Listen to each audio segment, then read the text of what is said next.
अस्सलाम वालेकुम स्टूडेंट्स, ये आपका एडीएस का लेक्चर है।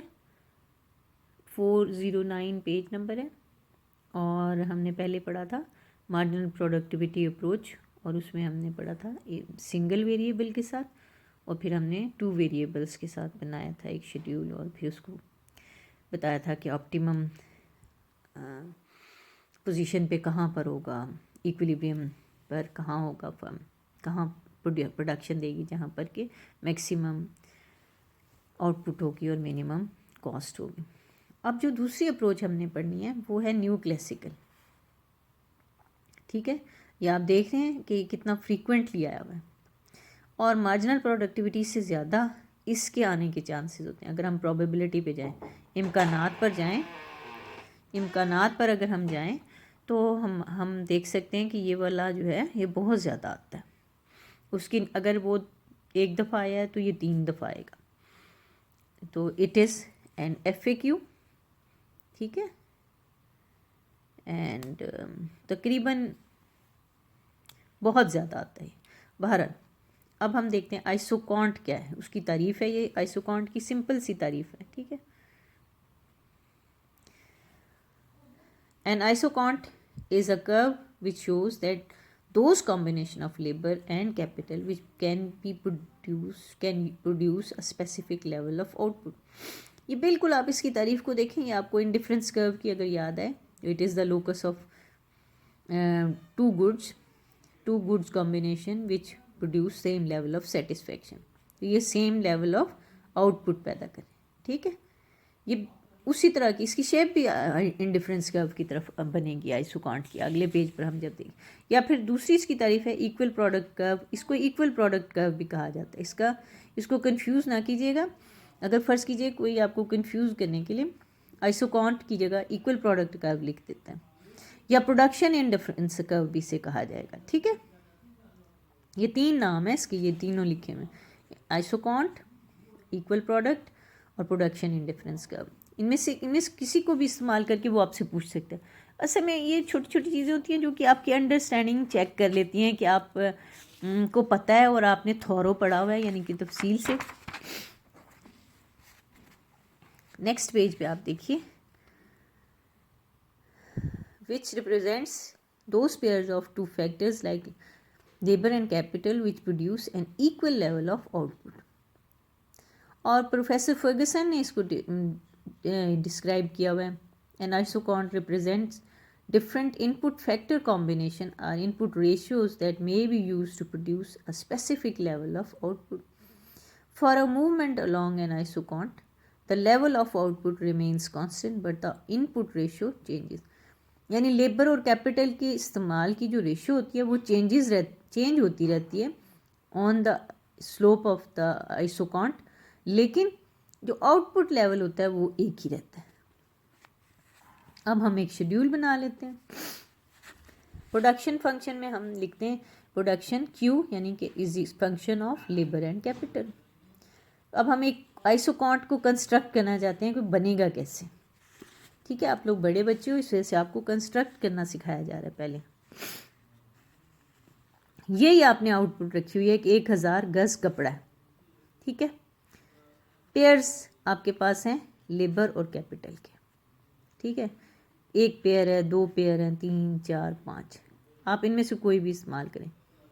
1 और 6 लगाएं, 2 और 12 लगाएं, 3 और 9 लगाएं, 4 और 7 लगाएं, 5 और 6 लगाएं, ठीक है। तो आपके पास marginal rate of technical substitution labour, marginal rate of technical substitution of labour with capital, कि ये दोनों अदल बदल कर सकते हैं ना। आप लेबर ज़्यादा लगा के और कम कैपिटल लगा के ये 1000 गज पैदा कर सकते। हो सकता है आप मशीनें ज़्यादा लगाएं, मज़दूर कम लगाएं, ठीक है। वो technical rate of marginal rate of technical substitution होता है। अब देखिए लेबर है, इसमें चेंज इन लेबर कितनी आई है, पहले 2 में से 1 निकाला 1, 12 में से 16 निकाला 4, तो marginal rate of technical substitution for L for के, डी के ओवर डी एल, तो डी के आपके पास 4 है बटा 1 4। फिर आपके पास क्या आ गया, इसी तरह आपने इनकी निकाली, आपके पास आ गया यहाँ पर 1 आ गया, यहाँ पर आपके पास 3 है, 3 बटा 1 3। फिर आपने 4 में से 3 निकाला, इसको निकाल लेते हैं, इसमें से 4 में से 3 निकाला 1, ठीक है, ऐसे किया हुआ। फिर 9 में से 12 निकाला 3, ठीक है, इस तरह ये बनाया हुआ है ये सारा टेबल। फिर आप फिगर को देखिए, फिगर में आप देखें कि आप एक लेबर आपके पास एक्स एक्सिस पे है, वाई एक्सिस पे कैपिटल है, एक लेबर लगाते हैं और साथ 16 कैपिटल लगाते हैं, यानी कि बहुत ज़्यादा मैकेनिकल काम कर रहे हैं। एक ही लेबर, सारी ऐसी मशीनरी है कि एक मशीनरी पे लेबर लग गया। तो ये आपके पास कॉम्बिनेशन है 1 और 16 का, और ये 1000 पैदा कर रहे हैं, 1000 आउटपुट, ठीक है। फिर आप, ये पहला पेयर है। दूसरा पेयर आपके पास आ जाता है 12 और 2 का, 2 लेबर 12 मशीनें या 12 कैपिटल, 2 12 वो भी 1000 पैदा कर रहे हैं। अब 3 9 4 7 5 6 सब ने कितना, एक ही आउटपुट पैदा किया। आप इनको मिलाएंगे फ्री हैंड ऐसे करके, तो आपके पास एक downward sloping production indifference curve आ जाएगा, या इसको आइसोकॉन्ट कहेंगे, या इसको क्या कहेंगे बेटे, एक तीसरा नाम भी था, वो आप इसको कहेंगे, वो तीसरा नाम इसका था कि आप इसे इक्वल प्रोडक्ट कर्व भी कह सकते हैं। इक्वल प्रोडक्ट आ रही है ना, 1000 1000 1000 1000, और indifference curve, production indifference curve और आइसोकॉन्ट। लेकिन ज़्यादातर जब पेपर्स वगैरह में होता है तो इसको आइसोकॉन्ट ही कहा जाता है। अब हमने इसको कंस्ट्रक्ट करने का ये तरीका लिखा है, ठीक है ना, ये मैंने आपको समझा दिया। The important property of an isocont is that it shows a specific level of output. Level of output remains fixed along the isocont, while the ratio जो है वो देखें आप, रेशो चेंज होती जा रही है, ये देखा, रेशो चेंज होती जा रही है। अब ये आइसोकॉन्ट मैप है, ये एक छोटा सा टॉपिक बीच में आता है ताकि समझाने के लिए।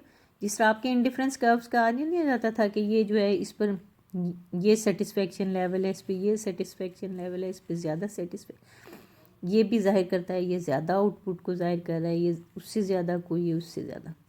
लेकिन फर्म जहाँ वहाँ इक्विलिब्रियम में आएगी जब फर्म का बजट कांस्टेंट आ जाएगा।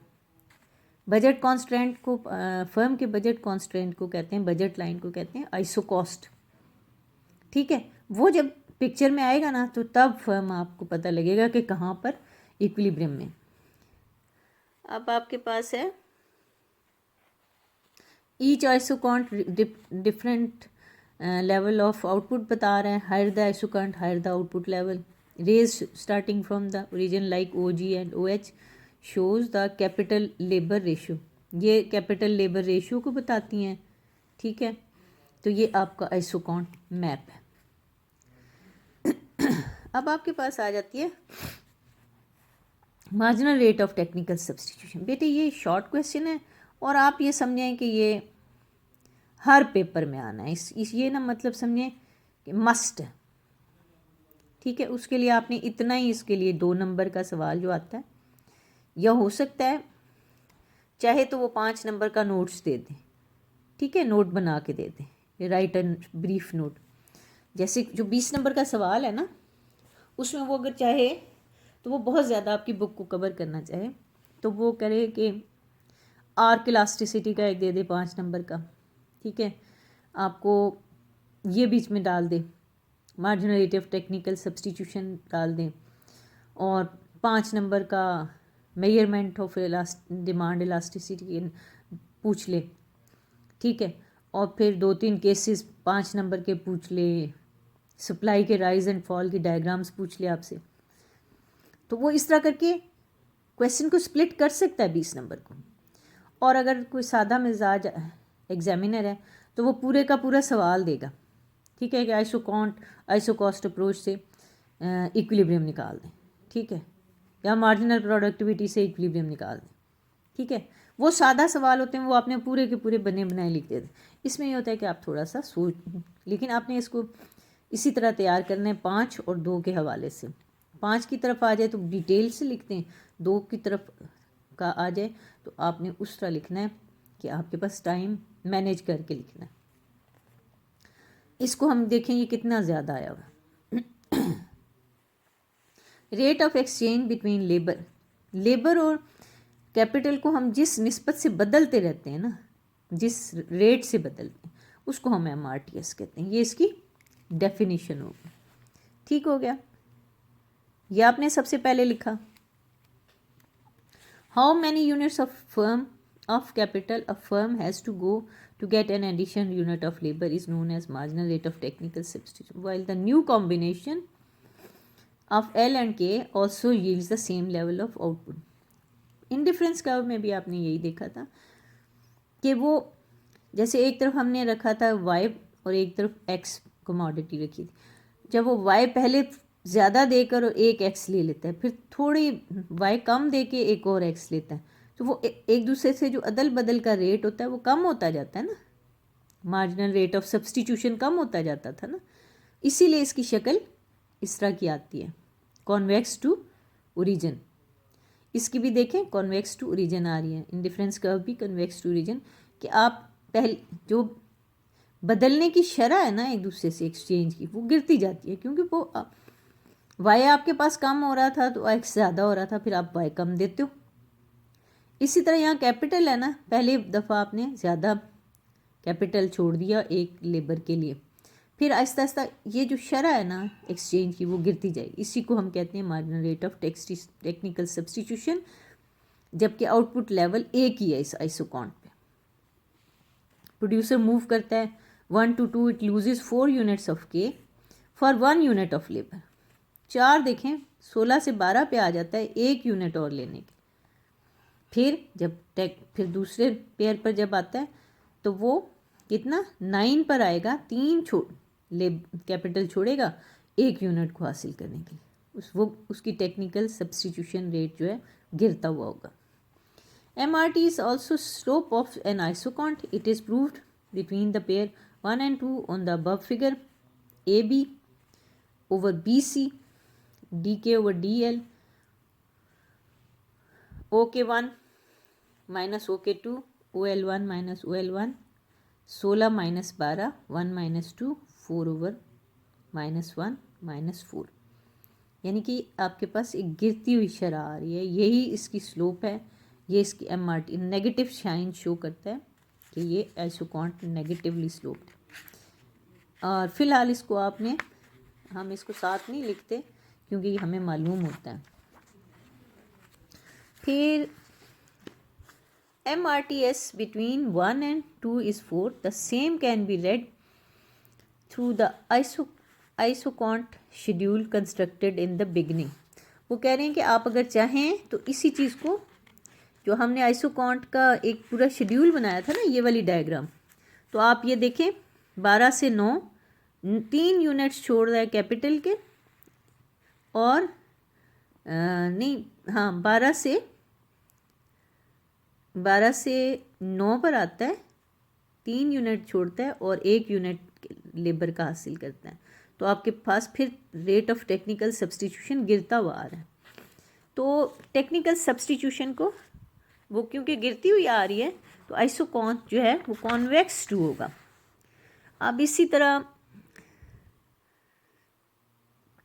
और इससे आपसे क्या वो भी साबित हो रहा है, जो कि principle of diminishing marginal rate of technical substitution है, कि मार्जिनल रेट ऑफ सब्सटीट्यूशन कैसे गिर रहा है, डिमिनिशिंग हो रहा है, क्योंकि आपके पास वही वजह आएगी कि उसके पास के कम होता जाएगा तो वो लेबर के लिए कम से फोरगो करेगा या सेक्रीफाइस करेगा, छोड़ने पर राजी होगा।